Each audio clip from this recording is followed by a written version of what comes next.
我这缸里怎么能只有一种气候呢？我等过春天的雨，夏天蒸发。今天我要给兰花螳螂拍一组写真，要不都白瞎这身兰花皮肤了。这雾化器今天的马力好像有点大，算了，别拍了。你一会儿再让食虫植物给吃了，是吧？啥意思啊？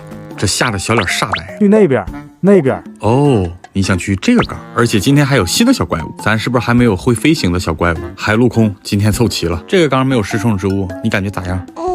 这怎么妖叨的呢？新的小怪物啊是4只蝴蝶，而且我竟然拍到了它破茧成蝶的过程，就和我左下角的蚁族崛起一样，里边有300种昆虫，还能随机进化，上限就从100颗虫卵随意孵化。我刚抽的飞蚁就进化成蚁后，孵化工兵蚁把人老窝掏了。现在左下角下载还有限定角色关羽呢，去吧小蝴蝶，感受一下去呀！哎妈呀，你是回旋镖啊？看线旁一片树叶，其实是一只蝴蝶。你们看这个翅膀颜色，蓝丝绒的质感。不过它们不能养到雨林缸里啊，太潮湿了。